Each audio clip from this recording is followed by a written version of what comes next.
Without further ado, our speaker is Dima Ghawi. She is Middle Eastern in her genes, American in her heart, and a global citizen in her soul. She has two decades of corporate experience leading virtual global teams and developing future leaders worldwide. She has worked across the United States, Europe, Asia, Middle East, and Africa for several Fortune 100 companies, including IBM, Merrill Lynch, and Intuit. Through different keynote speeches, workshops, and executive coaching, she's empowered thousands of professionals across the globe, including me, to develop critical business skills and expand their potential. She uses her personal and professional experiences to inspire, educate, and empower individuals to rise up in their leadership. So please join me in welcoming Dima Ghawi, and I'll let you take it away, Dima. Hi, Allison. Hello, everyone. It is such a pleasure to be here with you today. I hope you and your family, you're doing well and you're staying safe and healthy. I want to encourage you for the next hour, be as engaging as possible. I'm going to share with you a story and lessons to help with resilience, especially during this time that we're all experiencing. But it is so much more powerful when we get to hear from you too. So share your comments, share your thoughts, and just don't feel shy. As we're starting, I want to ask you a question to enter in the chat box, and it is, how are you feeling today? And the second one is, once this pandemic is over, where is the first place you want to go? Maybe it is another country, maybe it is a local coffee shop, whatever you want. So how are you feeling? And what is the first place you want to go to once all of this is over?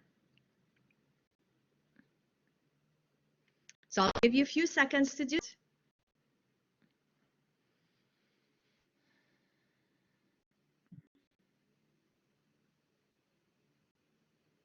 The beach. Yes, Victoria. I'm in California and I can't even dare to go to the beach. So yes.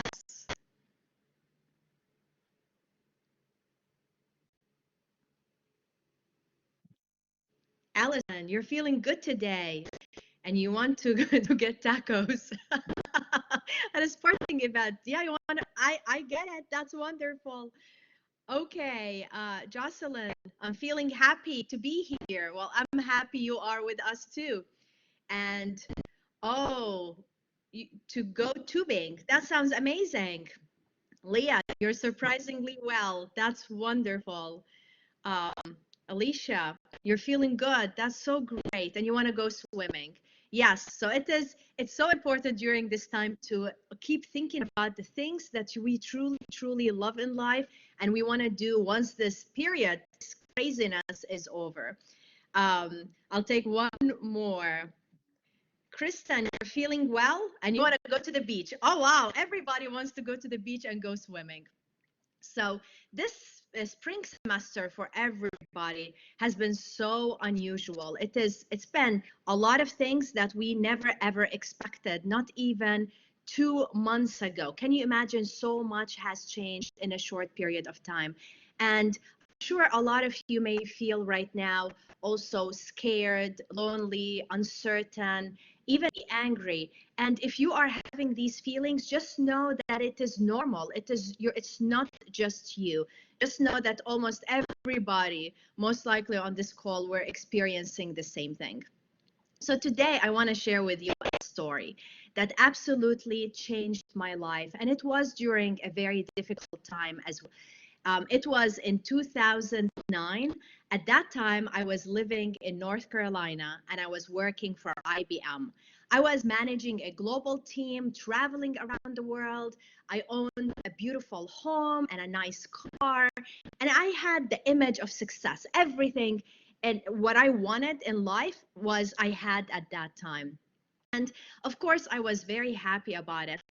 One day, though, I woke up with a bad fever. It was so high. And I thought, okay, maybe I got a virus and I'll just take a day off. And it lasted for a second day, for a third day, by fourth and fifth day, it was not going away. And I decided to go see a doctor. So the doctor, she checked everything and she told me, don't worry, it looks like you just need some rest.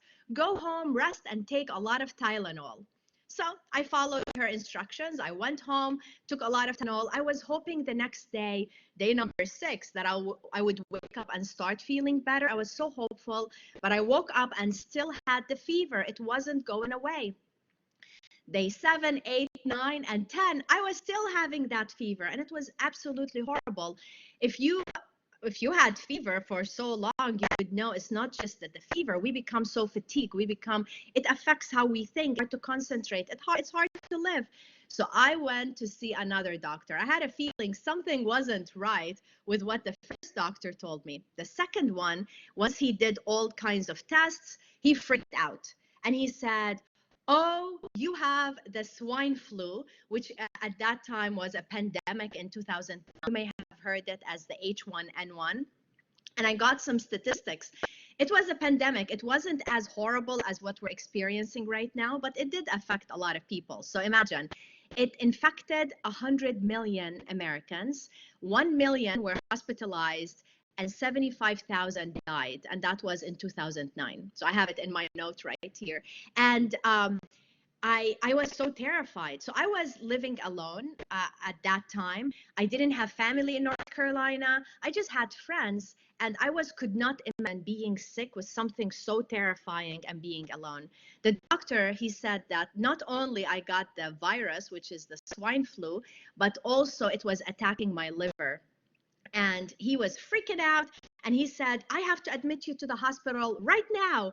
And of course, I immediately said, "No, I can't go to the hospital." I didn't want to be alone with people I didn't know. I was afraid for my well-being, but also afraid, what if I can't afford the hospital cost? I had my insurance, health insurance with IBM, but I didn't know my part, how much it would be. So I said, no, I'm not going to go to the hospital. I'm just going to go home. So imagine driving back home with a high fever, and while I'm on the traffic light, texting with my mom and telling her that I refused what the doctor wanted, and my mom was freaking out. So finally, I got home, and my boss called me. At that time, I was reporting to 3 managers, and that was one of them. So he called me and he said, "So how's it going?" And I told him what happened. I said that the doctor wanted to admit me to the hospital, and I refused. So this manager, his name is Bob, and he's originally from Scotland, and he has the strong Scottish accent that I'm not going to try to imitate right now. But he's like, "Are you kidding me? You have to call 911 right now and go to the hospital, or I'm going to come and get you and take you there." And he said, "You have 5 minutes. I'm going to call in 5 minutes. If you don't tell me you called the ambulance, I'm coming to get you." So I guess I got terror from my manager, and I called 911.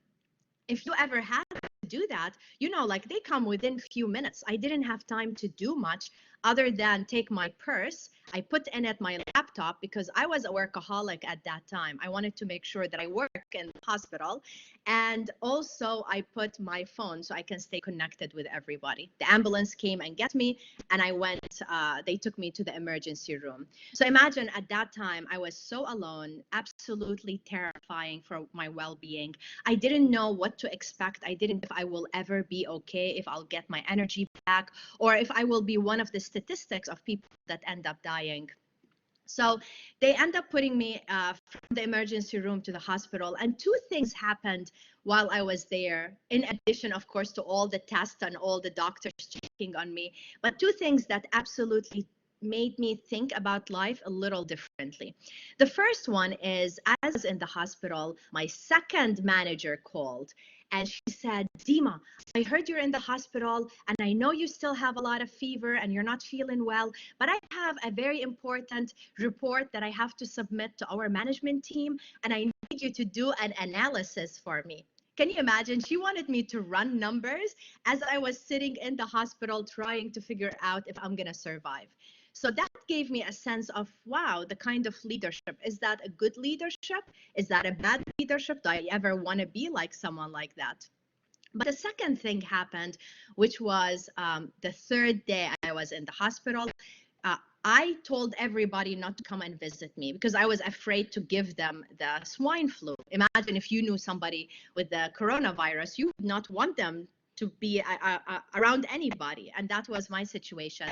And the nurse came into my room and she said, "You have two guests." And I'm like, "Why are there guests here? I told everybody not to be here." So two people walked in with masks all covered, and I didn't recognize them. And as I started talking to them, it turned out that one of my coworkers, even though I told her not to be there, she knew that I would be alone. She knew that I would be afraid in the hospital and having all of the feelings of uncertainty. And she wanted to make sure that her and her husband came to visit me and had a huge basket of fruits for me to have. So that was an interesting thing from me when we talk about giving and caring for others. I was on the receiving end, and that totally changed my view of how it is wonderful to be cared for, how it's wonderful for people, even the ones that didn't know me very well. She was just a coworker that I started working with a few months before, how her generosity and kindness totally made me feel okay, that I will be okay. So then, after being in that hospital, I got released and I went home. And imagine, like, after being so sick for so long, I was barely able to move. So my home was 2 stories. I ended up sleeping on the couch for a long time because I had no energy to go upstairs. My friends would come and drop the food at the door, and if anyone attempted to walk inside of my home, I would follow them with Lysol to make sure that they're not catching any viruses. It was tough. The first week, just like a lot of us would do, I was just sitting, laying on the couch, sleeping, but also watching movies. So when I wake up, I would watch a movie. So imagine like watching a lot of movies after 2 and 3 and 4 and 7 days. After that, I just could not watch more movies. But then by the second week, I started feeling really horrible. I was low. I was feeling, I was tired of being home. I was tired of constantly worrying about the future and not knowing what to expect. I was feeling so lonely. And it was tough because every time I would attempt to do work because I was afraid for my work, I would become feeling even worse and worse. My energy would go down and I would become even more sick. So as if my body was forcing me to stop and to reflect, to stop from all the things that were going on in my life and realize that sometimes these horrible things happen. And as painful as they are, and as terrifying for our health and our financial situation they are, somehow they are as if they're a wake-up call to make us stop. So when I think about my life until that point, I finished my high school. I got to work. I started my bachelor's. I graduated from economics and then worked more and then started my MBA and finished my master's with a lot of emphasis and just kept working and working and working and wanting more and wanting more, the promotion and wanting more raise. And it just feels as if I was running all my life and I never really stopped to think about what I wanted, what's the kind of life that I want, what excites me, what are my strengths, what are my weaknesses. I'd never stopped really to think about these things, and as if that time gave me a chance to stop, whether it is rebooting my life or whether it is just pausing everything.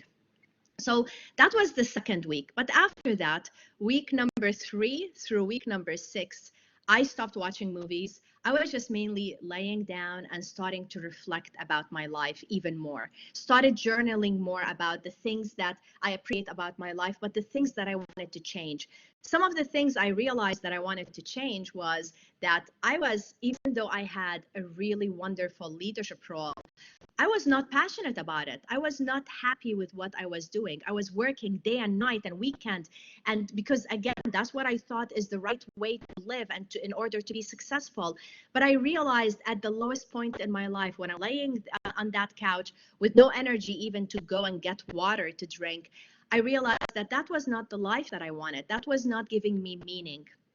The other thing that I realized was that I was looking around with all the material things that I had, the beautiful things that I bought all around the world, they were not giving me satisfaction and joy anymore.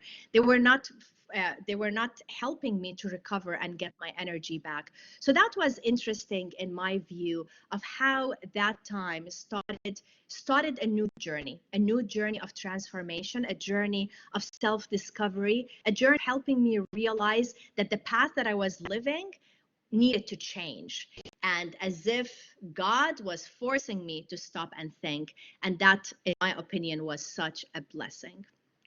So I know usually when we're going through these times, time has no, like, time becomes merged day after day. They're all merged together. We may not even know what day it is. Is it Monday? Is it Wednesday? Is it Friday? Is it the weekend? It's just everything is mixed together, and it creates a lot of confusion. But this is the time that we need to really pause and we need to think. And that's why I got so excited to share this story with you. I know you're so early in your life and your career, and there's a lot of lessons that I wanted to share with you to help you in your journey. Just like I learned through this painful experience, just like also you're learning a lot of lessons now from the painful experiences that we're having globally. I wanted to share with you a few. So the first one, that the message that I learned from all of this was to be kind to myself. Usually when things stop, it's hard for us to allow ourselves to just be present, be in the moment. We want to continue to do things and fight harder and try to achieve and try to go at a very fast speed, but we don't realize that we need to give sometimes ourselves a break, to be kind. In my situation, initially, I wasn't kind. I was mainly trying to, anytime my fever would go down, try to get more work done. I was afraid for my job. I was afraid for my financial security, but I wasn't taking my health as a priority. My health was always not the top priority. It was instead, the priority was work and achieving goals and worrying about what my boss wanted and how I should, my bosses, the three of them. So all of this was my priority. And sometimes these experiences make us stop and realize that truly our health is a priority. And we need to be kind to ourselves when we're experiencing difficult situations like this. So the other thing that I learned is that the sun will rise again. It's hard to even have the concept that things will get better, but they do. They do take time though. So in my situation, day after day, I would be hopeful that I would feel better, but I would still be sick. And I would be hopeful that I would feel better, and I would still be sick. So imagine dealing with this for almost like 2 months. That was pretty intense. But I didn't realize at that time that things started getting better slowly. So I was able to have more energy to get water. I had more energy to go to the door and get the food that my friends cooked for me. So it's just, and then after that, I started having energy to walk up the stairs slowly and go to my bedroom. We don't see these things, but usually we need to realize that eventually things will be okay. They will take time, but we also need to be extremely patient with all of this. The third thing that I learned is the importance of generosity. In this experience, I was the person receiving generosity. I was the person who my friends were doing things for, and I felt so grateful for it, especially at a time where I felt extremely lonely. I felt that I was terrified for everything, and here I was having total strangers coming to the hospital to check on me and bring me fruit. I had friends that some of them I wasn't close with, making sure to call me and check on me. And it is amazing how powerful it is for us to receive these wonderful things. But when I talk to these friends, they would also share with me how much joy they were getting by helping, by supporting me during this. So giving is so powerful, and I can only imagine how many people now need help and need support that we can provide the help for. And then the fourth lesson is about leadership. So you're still early in your life and your career, and I know you are going to be the future leaders of our businesses and our world. So I wanted to share with you this lesson, which I believe is so powerful. I mentioned to you that I was reporting to 3 managers. The first one was the one, Bob, who would call me and check on me when I had the fever. He the one who said, you better call the ambulance to have them and get you. But also, even after that, he continued to check on me. He made sure that all my workload was taken away. He gave it to other people, so this way I would spend the time to recover and take care of myself. The second manager, remember, she's the one who called me in the hospital and wanted me to run some reports for her. So do you think that's a good manager during difficult time? Is that good? Is that bad manager?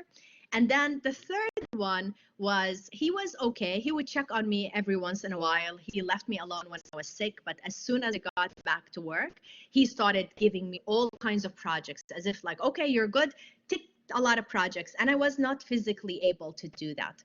So this lesson is so powerful, because when we are leading, and by the way, all of us are leaders regardless of what we're doing in our life. All of us, we have the power to lead and influence and help people around us.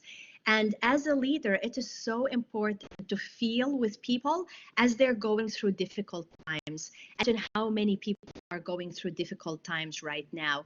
And like in my situation, Bob is the only manager I kept talking to after I left that role and I transitioned and started my job.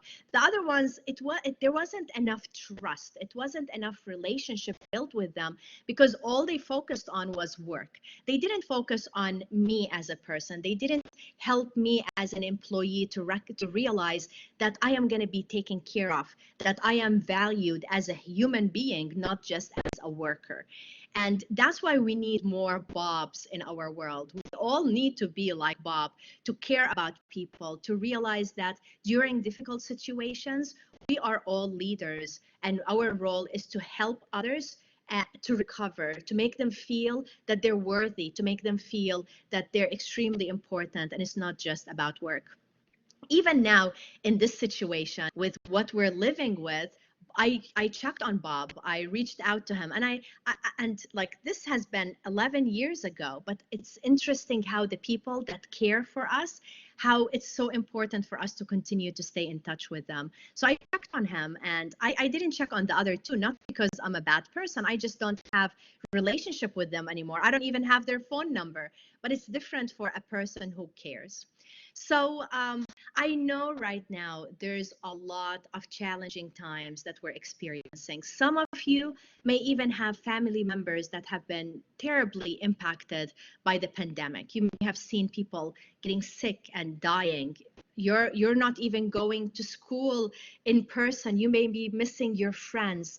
You may feel, some of you, even lonely. I can only imagine those that are about to graduate and you can't have a commencement next month. So it is a lot of loss, and that's why it's so important for us to be resilient. I'm not telling you just exceed expectations, work hard. I'm not. I'm just saying it will pass. It will pass, and that's why we need to realize how to be resilient. So I have some tips for you for how to be resilient, and then I'm going to open the call because I want to hear from you. I'm going to read some of your comments, and I want you to talk to us about how you're related to this experience. How is it going to help you be a better person? What did you learn from it? Or what are you learning right now in general from everything we're living with right now? So here are some tips for resilience. The first one is to give permission for yourself to feel sad. So right now, a lot of people may try to hide their feelings. They want to feel like, okay, I'm going to block my feelings and I need to move on. It doesn't work that way. Some days we may be okay, and some days we may feel low. If we're feeling low, we need to allow ourselves to feel low. It is okay. What matters is not to stay stuck there, but if you're having a bad day, feeling so worried, scared, uncertain about the future, feel it. If you need to cry, cry. It's okay, because we need to experience these things, because they're going to make us stronger instead of burying them and they're going to haunt us for a long time. The second one is community. Think about what can you do to stay connected with your community. Your community could be your friends, they could be your classmates, they could be your coworkers if you have a job. They're your teachers, they're the administrators and the staff that help you, so stay connected with them. a lot of us, we're not comfortable to be home, and the sense of loneliness, that is so unhealthy. So that's why we need to be so intentional in creating the community and staying connected to the community. So some of the things I tell people to do is to reach out to 3 people a day, one with breakfast, one with lunch, and one with dinner. You're mainly checking on them and offering any help that you can offer. And you can just say how you're feeling. Is there anything I can do to help you? And it doesn't mean you pressure yourself, you put yourself in a risky situation, but imagine how much it's meaningful for these people to know that you're thinking about them and you care. So make sure you're reaching to those, make sure you stay connected with your mentors, because that is such important time. The third one is to have a sense of hope. So when I told you earlier in our call, what is the first place you want to go to? And it's just the idea of being able to go to the beach, the idea where you can swim one day, the idea where maybe you'll be able to travel one day, and all of these things that we're missing out on, you'll be able to do. That is just so powerful. So think about what are the things you want to do once this pandemic is over. Keep thinking about them. Keep making yourself feel that you know that they will happen, because they will happen. This pandemic is not going to last forever. We're eventually going to be okay. It's just tough time right now. But in the meantime, think of hope. And think it doesn't have to be major things. It doesn't have to, like, I want to travel around the world. Maybe you do. But in my situation at the difficult time, my hope was to have the energy to walk up the stairs. Just the idea that one day I could walk up the stairs and sleep in my bedroom, that was like a big deal for me. So that was like something that kept me going, to feel like I missed that and I want to be able to do it one day. And then the next one is surviving is okay. A lot of times we hear about thrive and rise and challenge the norm and exceed expectations, get A in all of your classes. That's okay in normal situations, but right now we're living in a whole different situation. It's okay to survive. It's okay to live day by day and not to try to think too hard about what's going to happen in the next month or the next year. And this is so important, because even in my situation, when I start thinking about wanting to what am I going to do next month? What am I going to do next year? I feel so much pressure and so much worry. What matters is for us to live today, to wake up, to thank God for the day, to live the day, to do as much as possible in terms of taking care of our health, our community, and then to go to sleep and to thank God again that we had a good day and hope for another good day. Sometimes in difficult situations, we need to do these things. We need to shorten the time frame and just live day by day, and that is absolutely okay.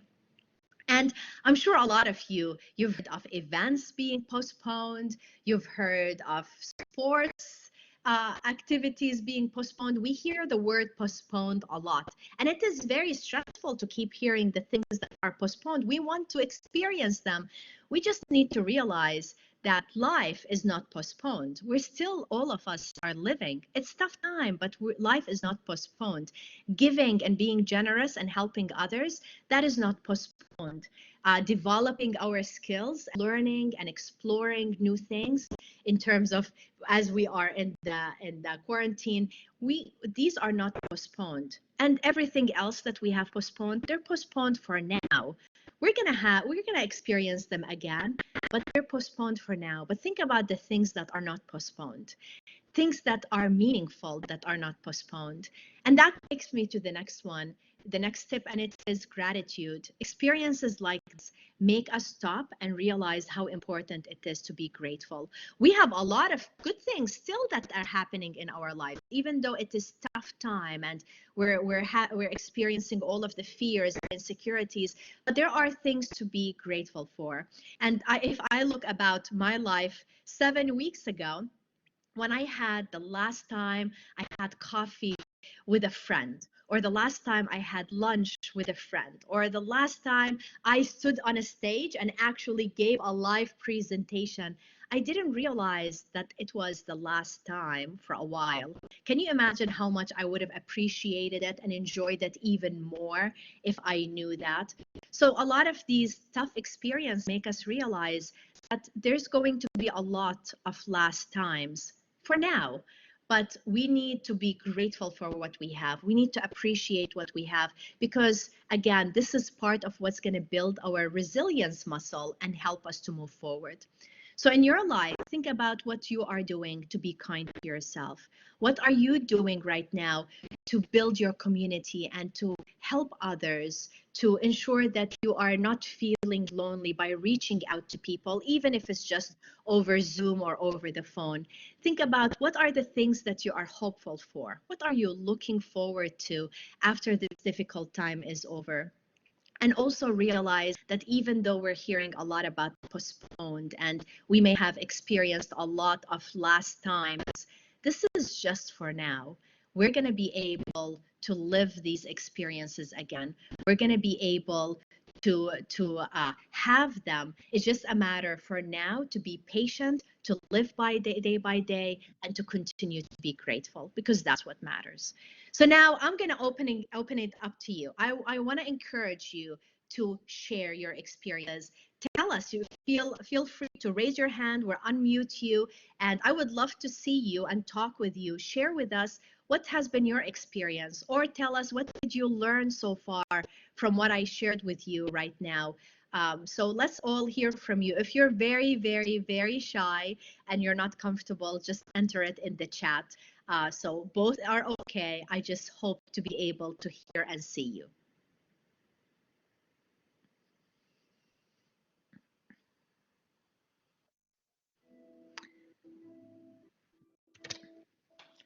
So Amber, great. Hello, Amber. Hi, Hi, how are you?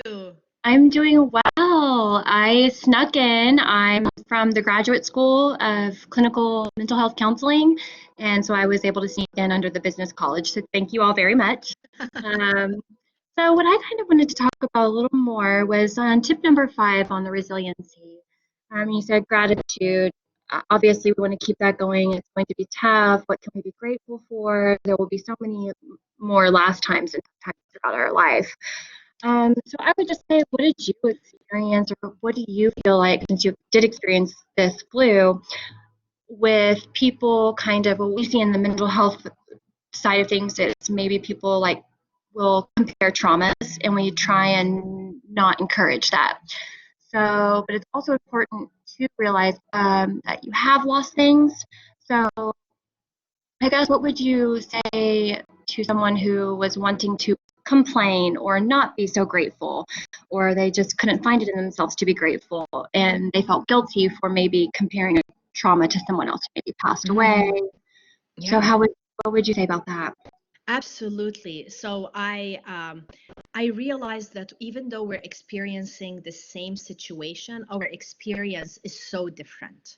And sometimes if a person doesn't want to feel grateful, like imagine somebody having a loved one pass away, how are they going to be grateful that day? Like it's just hard to feel that. It's hard to feel grateful.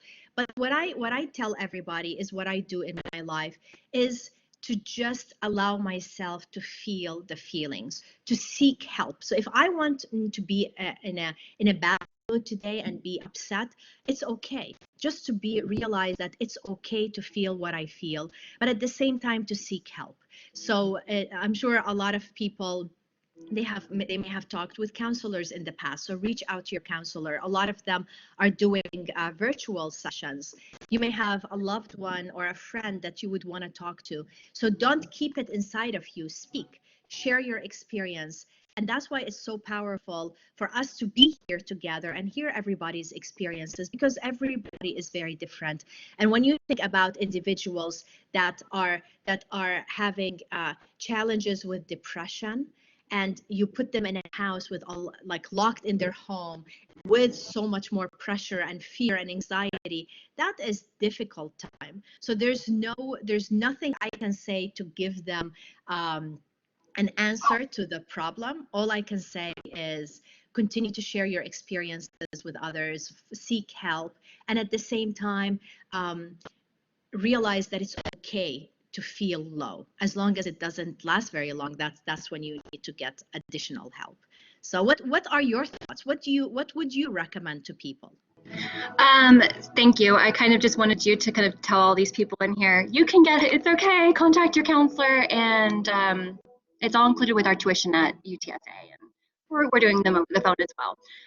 That's actually exactly what I would say, is that we're not here to compare with others, and to kind of try and shake that shame off, like you had mentioned up in step or one or two. Just allow it to go through you and feel it, and reach out to your community. Some of my professors are even reaching out to us. I mean, it could be anyone. I have some old folks that I served with in the Air Force, and so I kind of reached out to them because we had resiliency training together, and went through a lot of intense things together, and we're kind of forming a little online group of, well, what are you doing? I planted a garden, and because my HEB ran out of, ABC, and reaching out. And then definitely don't downplay what you're feeling and experiencing. Yeah. Resiliency, as you said, is really a testament to our mental health, to our happiness, to everything. I think there's studies that show if you have high resiliency, then you're more in tune to live longer and score higher grades. And thank you so much for your time. And I wanna add one more thing, because I'm so thankful for you even asking this question. A lot of people are not comfortable to ask.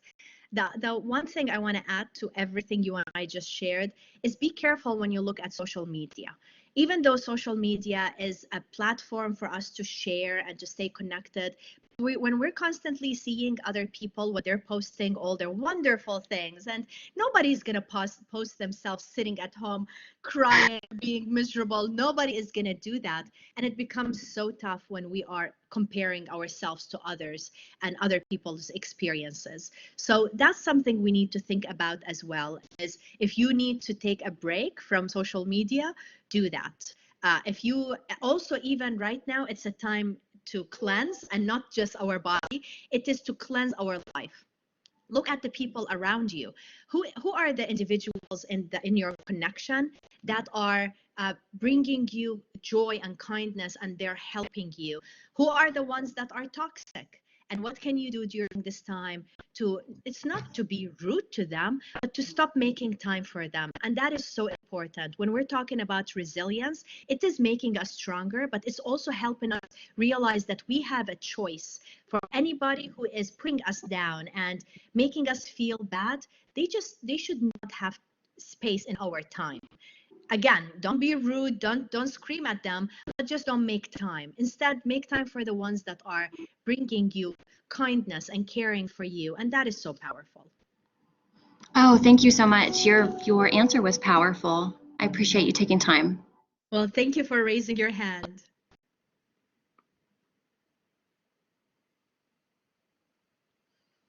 Who else wants to raise their hand? So Victoria, I just had a question about where have you been getting your boost of motivation or inspiration to keep a positive? Any podcasts, books, videos? That's such a good question. So there's multiple things I am doing. The first one is because I've experienced difficult things in my life, whether it is I had a pretty horrible childhood, and I learned to be resilient. And then I had the experience that I told you about with the swine flu. And I've had other situations where I realized I'm being pushed down, I'm pushed down, I'm pushed down. But then I learned throughout my life that I'm going to rise again. So part of my motivation right now is the trust and the belief that even though it's hard and I'm being so pushed down, that I have the power eventually to rise. That situation will eventually be better, and things will be okay. So as if it is a muscle that I built with resilience, and it comes internally. So if you're in your situation, one of the messages I want to share with you, we're really like a dough. Imagine, like, if you're baking, I'm sure a lot of you are baking right now. When you're making a dough, you're pushing it and pushing it, you're kneading it and making it smaller and smaller and smaller. But what does the dough does? It's naturally going to rise again. And we're just like a dough, even though we're being pushed down right now by our fears and what's going on in our world, and all of these things making us smaller and smaller and weak, and all of these things. We just need to realize that we have the inner power rise again. It is unstoppable, and it's natural. So that's the first thing. The other thing that's giving me motivation is playing with my nephew. There's something about playing with little kids right now, because they truly have no clue about what's going on, and other than just not going to school, but they're still be connecting with the childish energy that is so powerful. Another thing that's giving me motivation is helping. I realize the more I'm helping others, it's filling me with energy. And I realize, even when I think about the food bank and all the people that are standing in line, and I want to help, I want to contribute to their lives. So I'm going to be honest, I'm not reading books right now. I know a lot of people, they think during the quarantine, we're going to read all the books on our shelves. We're going to be able to go through our to-do list of everything we've had for months and months, and finally we can achieve those. I am not doing that. Right now, I'm just trying to do the things I told you. It is mainly to realize that things will be okay, to play with little kids, and to help. And that gives me the motivation. And it doesn't mean that every day I'm like this. Right now, I'm so energized because I'm talking to you. But I can tell you, like yesterday, I woke up and I was feeling so low. My business has been impacted a lot. So imagine, I'm a keynote speaker, I'm a trainer. Who wants to go to a conference right now, right? Like, who wants to be in big crowds? So of course my business is impacted, and it's going to be impacted for a while. And I just give myself permission to realize that it's okay to feel sad. It's okay to experience all of these feelings instead of resisting them, and things will eventually be okay. So you may feel the same. You may one day wake up and you're very low, you feel lonely, you miss your classmates, you miss your professors, and just allow yourself to feel it.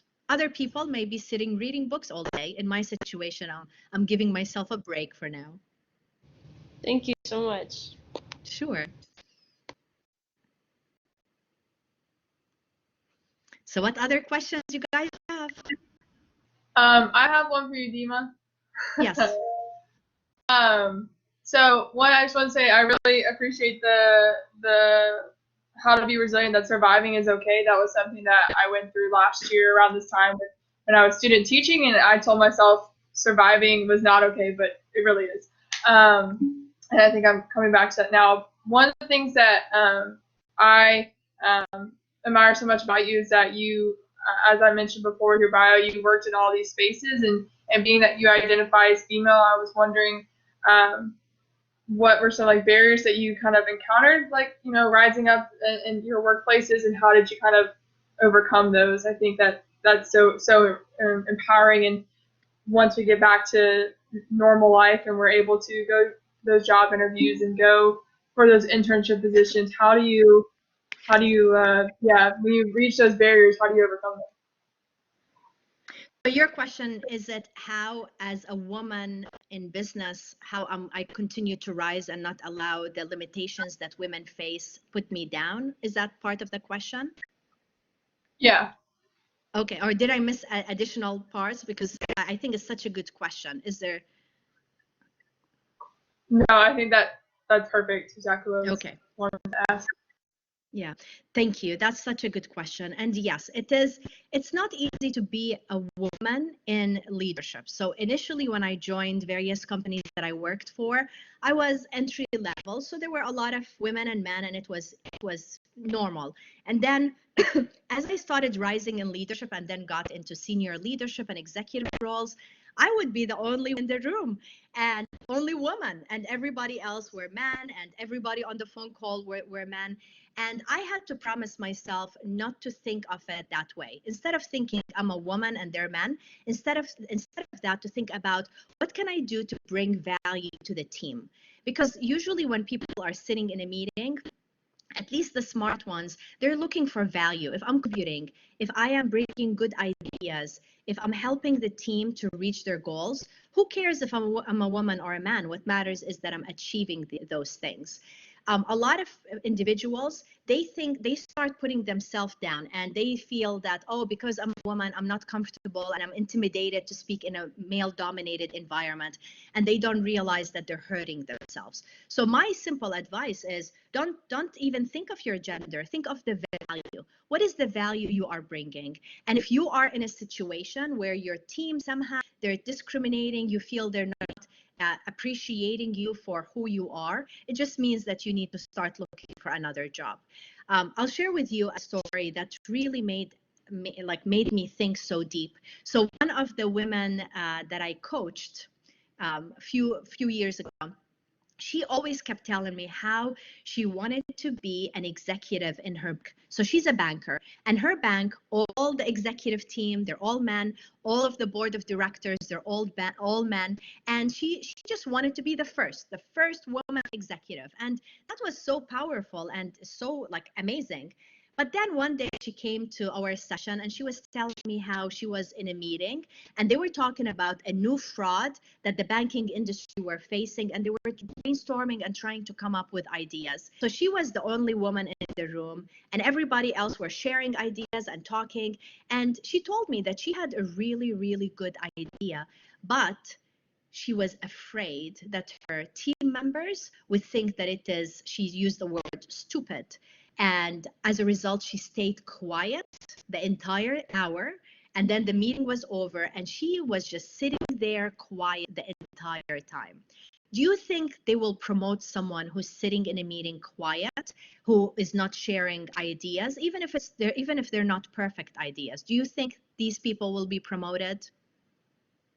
Yes or no? No. No. No. And that's what we need to think about. It is, yes, we experience a lot of external limitations, but also we need to realize that sometimes our internal limitations, our fear of how we're being perceived, wanting to be perfect, many times that is stopping a lot of women from advancing. And by the way, even though your question is about women, this applies to men. Don't think about your gender, your color, your background, your accent. Think of the value. Think about the value you're bringing to your team, because at the end of the day, this is what everybody is about. And if you truly, truly feel you're being discriminated against, just start updating your resume and start looking for another job. There's things we can change and there are things we can't, right?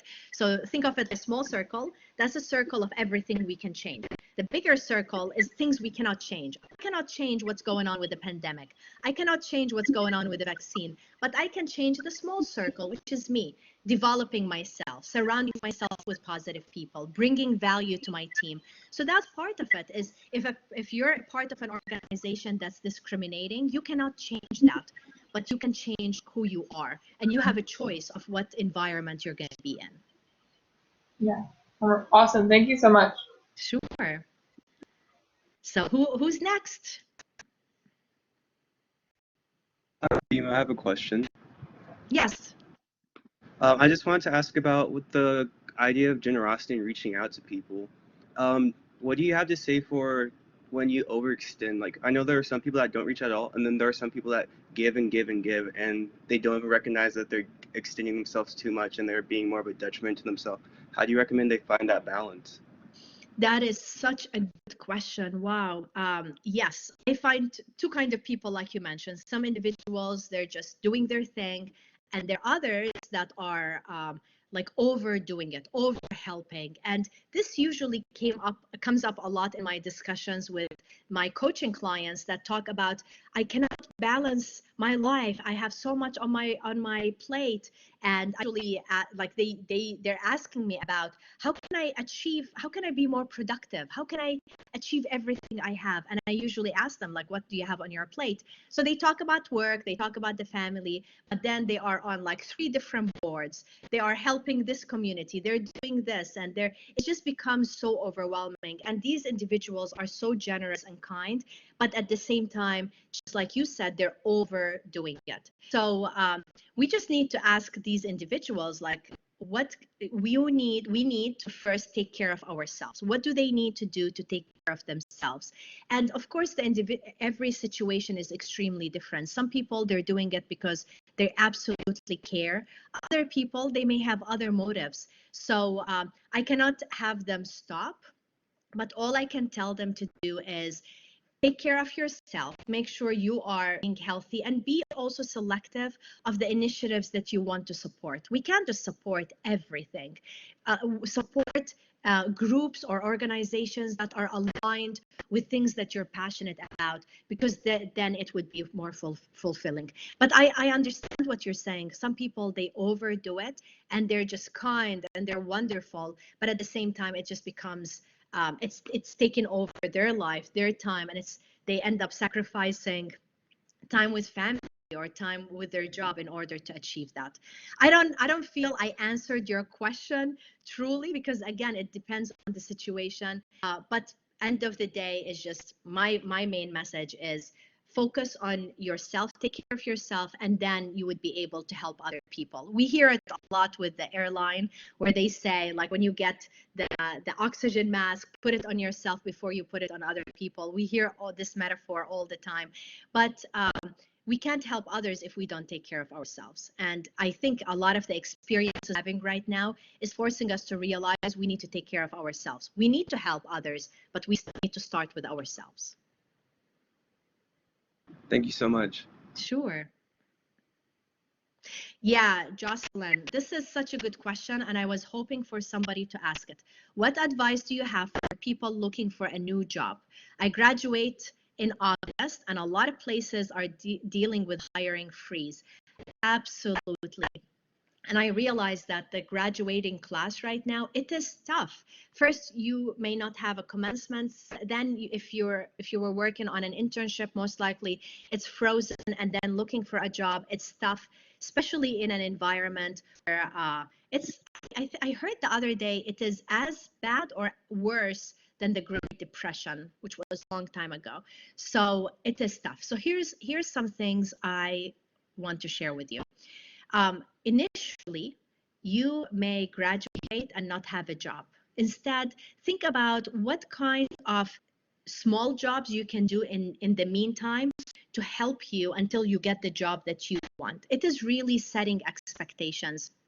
So you may not graduate in August and then September 1st you have the best job in the world. You may not have that.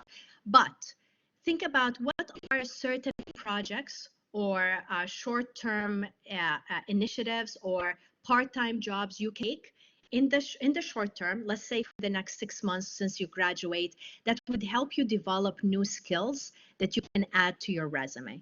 This is going to be so important, because when things start happening and companies start hiring again, you would want to demonstrate that you have the experience, not just the education. And what I realize, a lot of people, they have great GPA, but they may not have the experience. So use this time, even though it is not ideal, this is not what I would hope to tell people graduating, but use the time to gain new skills, to take additional training, to hopefully things will be better health-wise, to volunteer in initiatives that help you to gain new skills. And as if it is small little steps to get you to the other side. So imagine as if we are on one side of a river, and then there's the Mississippi River, so huge and terrifying, and we don't want to fall in it. And then we want to get to the other side of the river. Right now, it's not going to be possible to just go to the other side, because there's economic situation that's difficult. There's a lot of insecurities and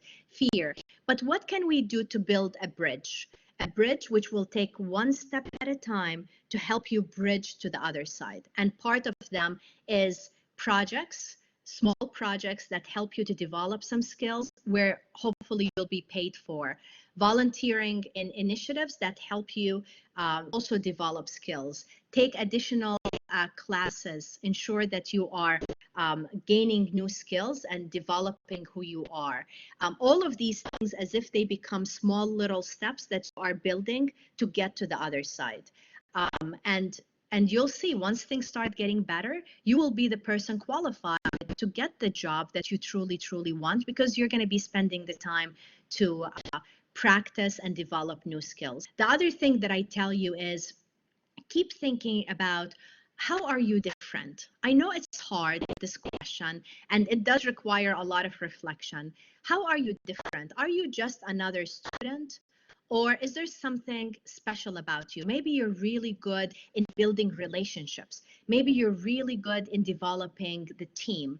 Maybe you are great in project management. So keep asking yourself how you're different and what is the value you are bringing to the team. So when you're looking for a job, it's not a matter of hire me, please, I need a job. Instead, you're really thinking deep of what is the value you're bringing, how are you different, you're taking the time to develop yourself, and that's going to help you be one of the people that will be selected.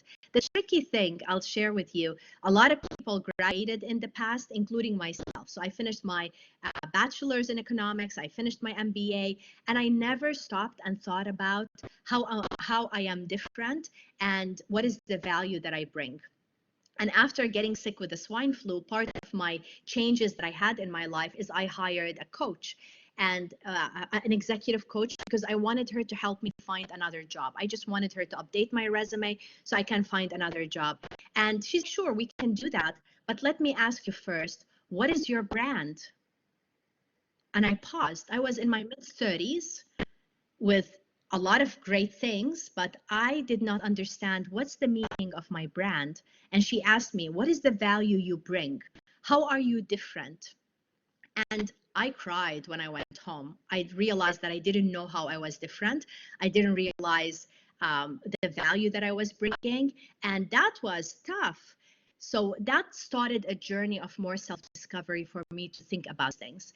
And I wrote a blog post about this. It's actually 3 parts that I'll share with Elliot. Hopefully, Elliot, you'll share it with everybody, that talks about these things, that talks about how do we identify our value? How do we identify our strengths? Because when we go to an interview, we need to understand what is our brand? How are we different? All of these good things.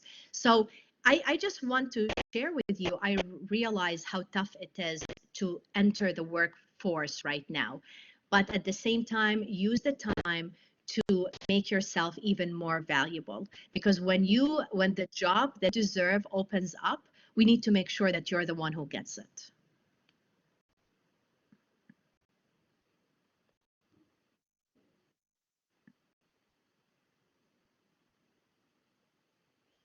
So what other questions you guys have?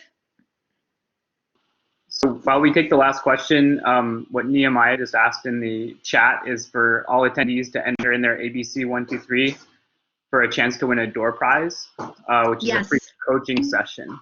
Yes. So I'm giving, initially I thought of 2, but I'm going to give 3 coaching sessions. And what that is, it's an hour session with me. We'll do it over a web meeting like this one. And we get to talk about your interviewing skills. We get to talk about we get to talk about your career, about your classes, all of these things. So initially I wanted to do 2 until I got a question from Jocelyn. So Jocelyn, you're going to be number 3. And I'll share my informations because I want to spend time to help you. I know how tough it is, and I so much appreciate that you were courageous to even ask the question. To be my 3rd session. For the other 2, I'll just ask Elliot and everybody else to share their information so we can pick 2. I want to share one last thing. I know a lot of us, we keep saying we can't wait to go back to normal. How many of you heard of that? We can't wait for things to go back to normal. I just want to share with you, even if things appear to be normal again, even if you go back to school and have classes in person, even if the theaters are open and Allison, your favorite taco place is open, things are not going to go back to normal. You know why? Because we are going to be different. These experiences change us. They shock us. All of the fear and the worry we're living with right now make us stronger, make us more aware of the life we want. So again, don't expect things to go back to normal because you're going to be different. you're going to be a better person. You're going to be a kinder person. You're going to be a more self-aware person. And as painful everything we're experiencing, this is the silver lining. The silver lining is for you to realize, how can you grow from this experience? How can you help yourself be better and continue to contribute and help people around you as well? So thank you. It was such a pleasure spending time with all of you. If you want to email me, I'll put my email address. I love to hear from you, and I can't wait to have the coaching session with 3 wonderful students. Here you go. I'm on all social media. I would love to connect with you. And again, it was such a pleasure spending time with you today.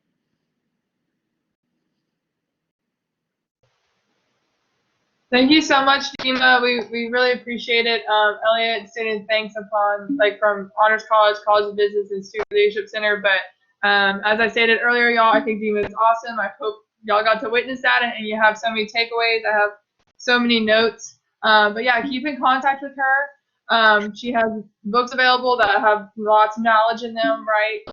But we really appreciate it, Dima. Thank you so much. My pleasure. Thank you, everybody. Stay safe. Thanks, Dima, and thank you, students, for taking the time out of your day to invest in this moment of opportunity that you have. Thanks again, Dima. My pleasure. Bye-bye, everyone.